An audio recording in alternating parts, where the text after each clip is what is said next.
Hi everyone and welcome to the internet. What we're going to be doing in today's lesson is having a look to see how we actually draw things called reaction profiles. So hopefully by the end of this lesson you're going to be able to describe what a reaction profile shows us and also create your own from a question. To start us off though, we've got 3 questions based around our previous lesson, so have a go at answering these 3 questions in your books. I'm going to give you about 3 minutes to have a go at this.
Let's check those answers then. So for question 1, we can identify an exothermic reaction by recording the temperature, and the temperature would increase. For question 2, endothermic reaction examples, you could have given photosynthesis or sherbet as 2 good examples there. You may have come up with other ones as well, and obviously I can't check those for you, but Google and double check to make sure you get it right if you gave me some obscure reaction. And then for number 3, in terms of what actually happens in our exothermic reaction, then heat is being given out to or transferred to the surroundings. So add it up and give yourself a mark out of 3 for your starter today.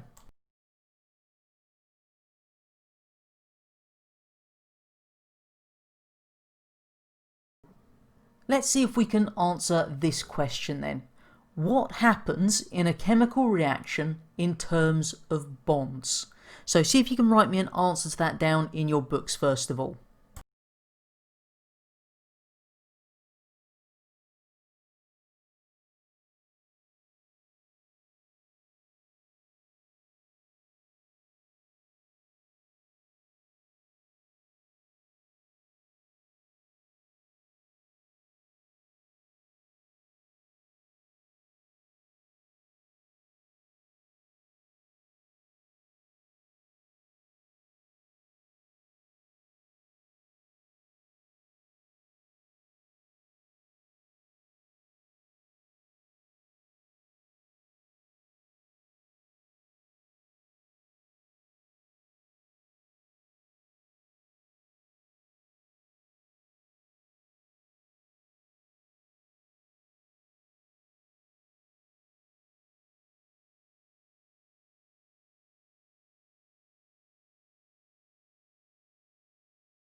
So in terms of what's happening in our chemical reaction then, we need to break the bonds that are holding all of those atoms of our reactants together, and then we need to form new bonds between those atoms to make our products. So what we see are two things that occur within our chemical reaction: the breaking of the bonds in the reactants and the making of the bonds in our products. And what we actually find then is that in order to do this, we're going to either transfer energy to the surroundings or take in energy from the surroundings. And wherever we see this word surroundings, we're talking about everything except the reacting particles themselves. So make sure you got those two sentences written in your book if you didn't get a perfect answer, of course.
If we now take a little bit more of a detailed look at what's happening in terms of energy, then we see energy being transferred.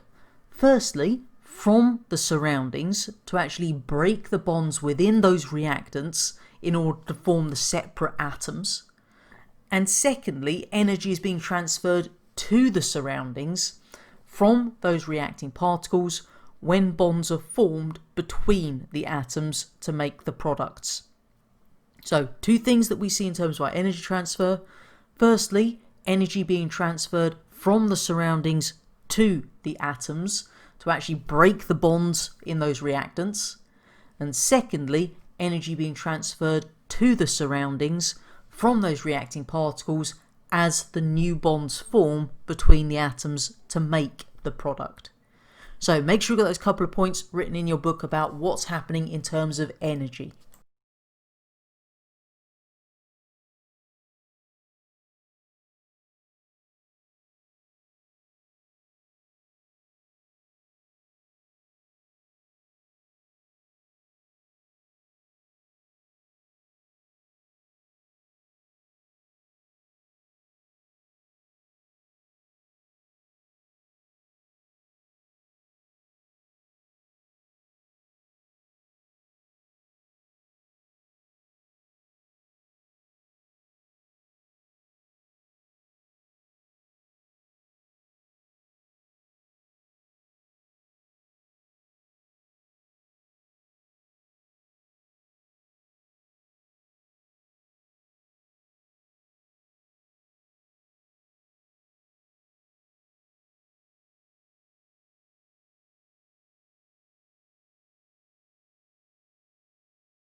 Now, as the title of this lesson says, we're looking at reaction profiles today. And the reason we needed to understand what's happening in terms of energy is because that's actually going to inform us as to what's happening with our reaction profile. So the picture you've got on your screen at the moment then, that is a reaction profile. So what we can actually see is the energy involved in this reaction on that one simple diagram.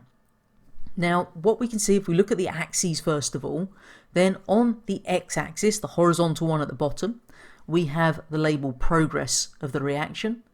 And then on the y-axis, the vertical, that's energy. So we've got the progress of the reaction against energy.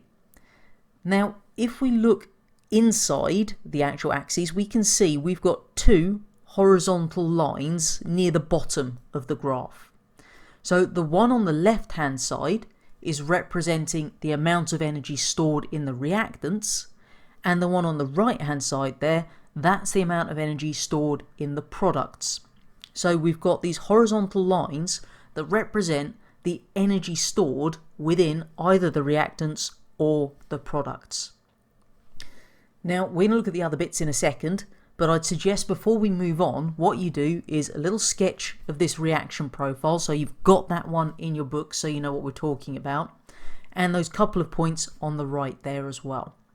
Now you'll notice that rather than writing reactant and product above those two lines, this time we've actually written the formulas for the reactants, so we've got N2 plus 3H2, and the products are 2NH3. So you could do this either way. You can either write the word reactant and the word products, or you can actually write the chemical formulas.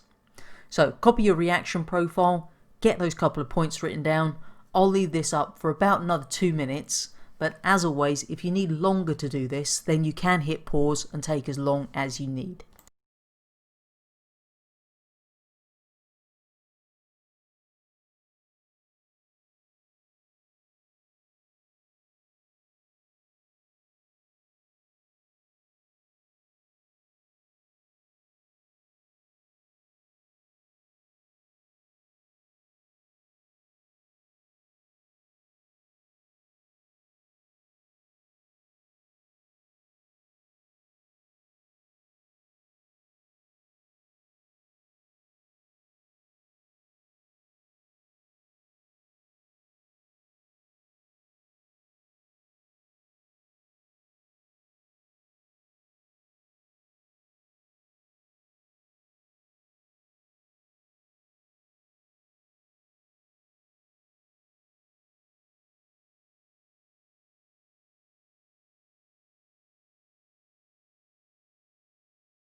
We've still got the same reaction profile on the left there, but what we can now look at is that space, if you like, that goes between that horizontal line for our reactants and the horizontal line for our products. So what we actually have is a difference there. Now if you look, there's a little arrow pointing down that's labelled energy change. So the energy change quite simply is the difference between the energy transferred to break the bonds and the energy transferred when we make new bonds. That is the energy change. It's the difference between those two energy transfers. And in this case, we can see that it's going down. Okay, so this is going to be a negative energy change. Now, on this diagram, we've actually got those amounts written in for us. So if you look above the line on the left there, we can see that we got 2,253 kilojoules from the surroundings. So that is the amount of energy we are transferring from the surroundings to the reactants to actually break the bonds. Then opposite that, we can see 2,346 kilojoules to the surroundings. That is the energy we're then transferring from the reacting particles back to the surroundings as the new bonds are made. So there is a difference between them. What you can actually do is, if you do the energy transferred from the surroundings to break the bonds minus the energy transferred to the surroundings to make bonds, then we end up with our energy change. So what I'd like you to do is write down that top sentence in the top box and then see if you can calculate the energy change in this example.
So hopefully what we did was 2,253 minus 2,346, and we ended up with an answer of minus 93 kilojoules.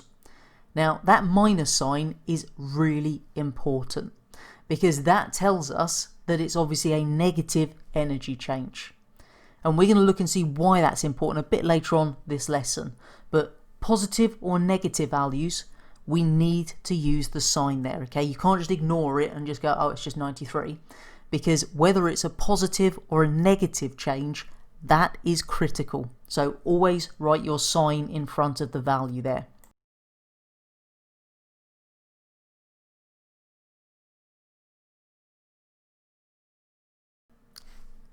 The one final thing we need to know about on our reaction profile is something called the activation energy. Now, whenever we talk about the activation energy, this is the minimum amount of energy we need to actually start a chemical reaction. And the way it's actually labelled on our reaction profiles is it's the bump. So if you look at the simplified version I've given you here, then we can see that from the reactants line, there's this little bump in the blue curve there. Now, that bit that goes above the reactant line to the top of the curve, that is the activation energy. And one of the things that they can ask you to do in terms of exam questions for this is they could ask you to label the activation energy and label the energy change on one of these reaction profiles. And it's really important that we're quite careful with how we do this.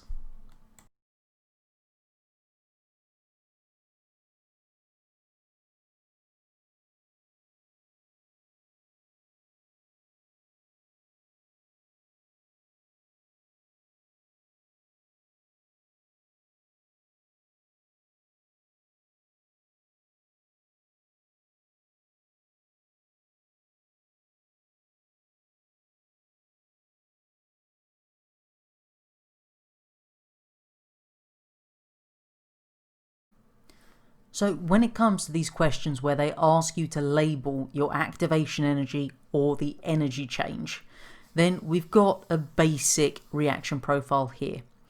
Now what we need to do is we need to draw our nice careful line, and when you do this you really do need to be careful with it. So using a ruler and a pencil is always a good starting point. So let's see if I can actually do this relatively neatly today. Now, in order to draw the energy change first of all, this is going to be coming from the actual line for our reactant and we draw it down to the line for our product.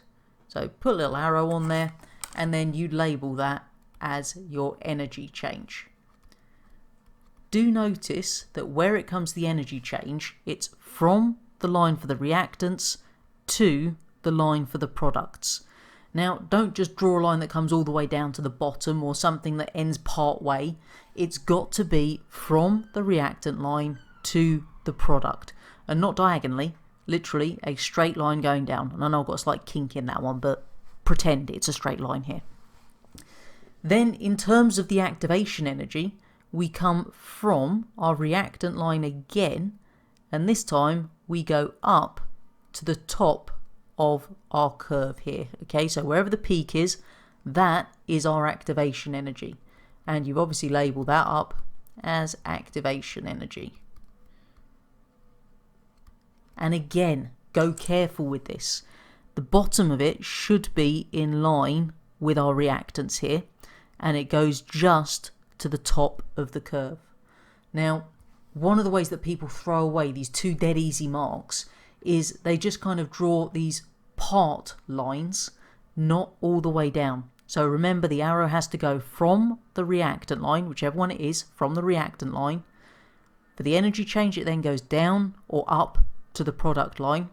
And for your activation energy, it goes from the reactant line to the top of the curve. Label them and then you'll get the marks on those. Now, in terms of where this activation energy comes from, then we often provide it by heating. So in any of those chemical reactions that we have to heat up, then the activation energy comes from that heating. And that's going to break the bonds in the reactants. No matter what chemical reaction we talk about though, they all have an activation energy. It's just that some reactions, the reactants actually have enough energy to react just through the process of mixing with each other. And a really good example of this is neutralization reactions. So in all those experiments where you've mixed an acid and an alkali together in school, we didn't need to heat it for it to react, because just by mixing those chemicals they can reach their activation energy and the reaction then proceeds.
See if you can answer this question in your books then. Explain why a mixture of nitrogen and hydrogen needs heating for it to react.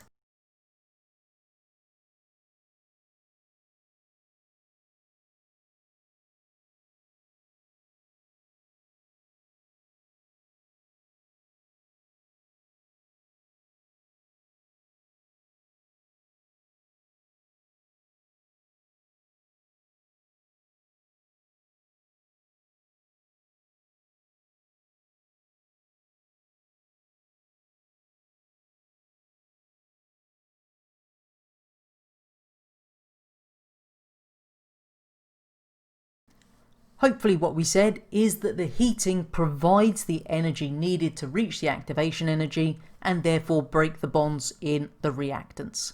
Give yourself a tick if you got it right.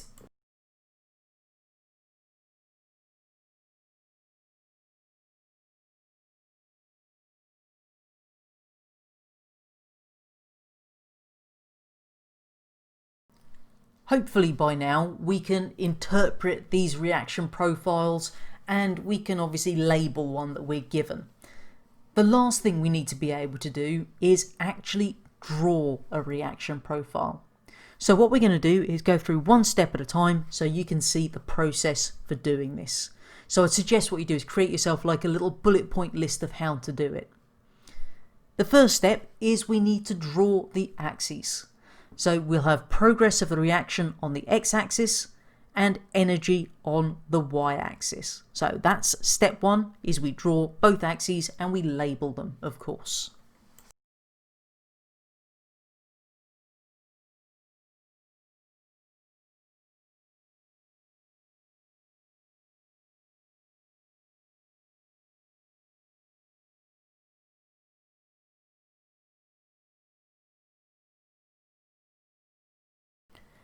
Step two is we're going to draw two horizontal lines, one representing the energy store in the reactants, the second representing the energy store in the products.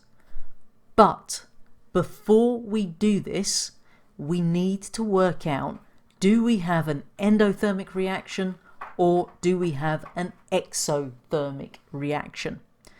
Because whether it's endothermic or exothermic is going to tell us whether the reactant line is above the product line or below the product line.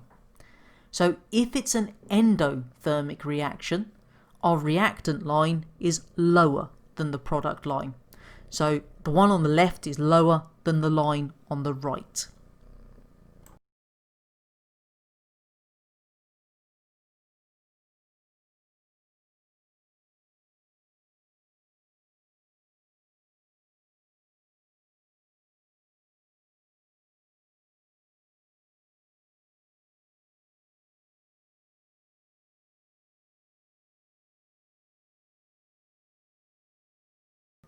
If we have an exothermic reaction, then the reactant line is higher than the product line. So the line on the left is higher than the line on the right. So make sure you've got those couple of points written down. Endothermic, reactant line lower than the product. Exothermic, reactant line higher than the product line.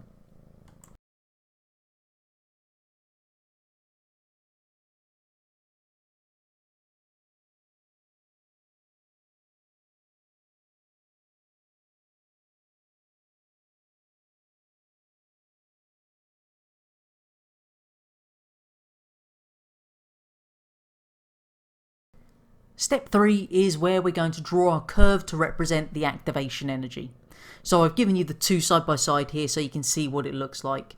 But we need to go from the reactant to the product line, but make sure there's a little curve between them. Now, if we're just given a blank space, then we don't need to worry about making sure that the curve falls at a particular location, just as long as it does go above our product line. If, however, we're given a bit of graph paper printed on our exam booklet, then quite clearly you need to make sure that the activation energy is at whatever value it tells you to be in the question. But make sure we've got our curve for the activation energy. That is step 3.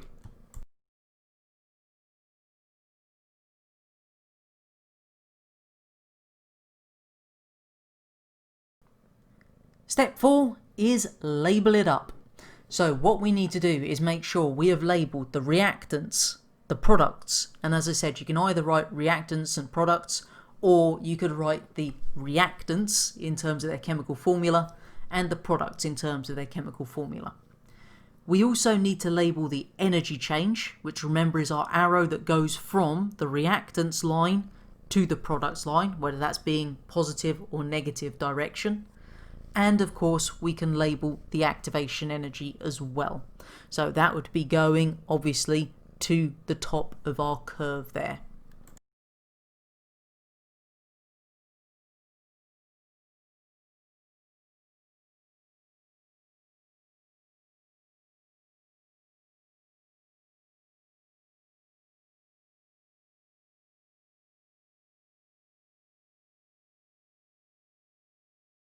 The final thing to do then is to be able to actually explain what's happening in these reaction profiles.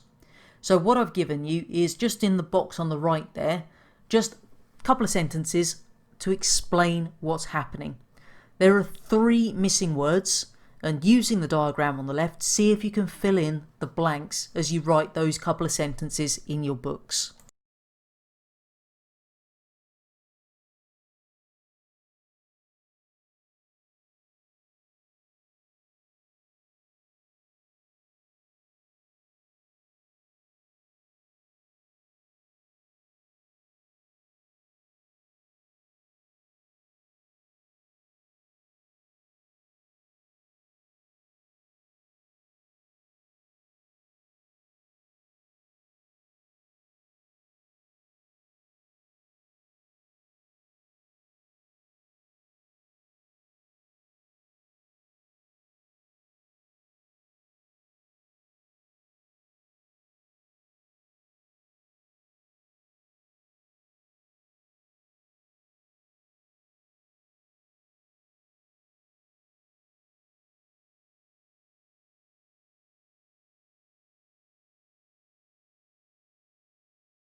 So hopefully what we've got for the endothermic reactions then is that energy is transferred to break the bonds is more than the energy transferred when new bonds form.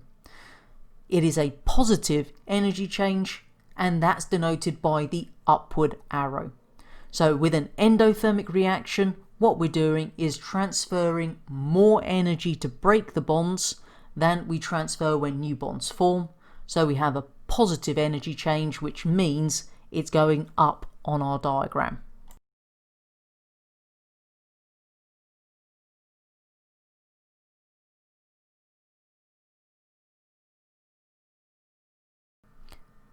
Same thing, just for exothermic reactions this time. So again, write down the 2 sentences, filling in the blanks.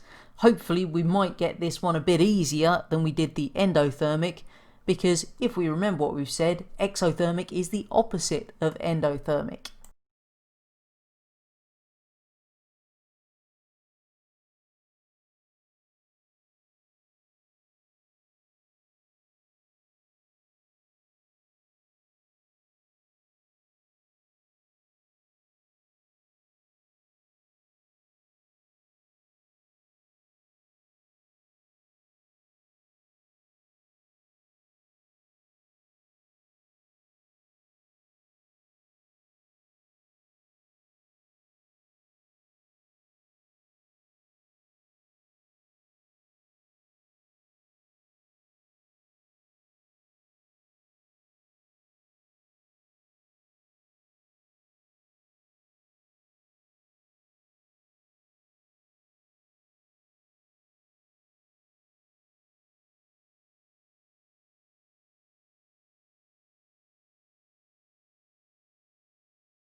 So in an exothermic reaction, what we find is that the energy transferred to break the bonds is less or lower than the energy transferred when new bonds form. That means it's a negative energy change, which gives us a downward arrow. Now, this is a really important thing to remember, is that wherever we've got an exothermic reaction, it's going to be a negative energy change. So that's that minus sign in front of our energy change that we worked out way back at the beginning of this lesson. If it's a plus, then that means it's an endothermic reaction. So just by looking at the sign that's in front of our energy change, we can identify, do we have an exothermic or an endothermic reaction?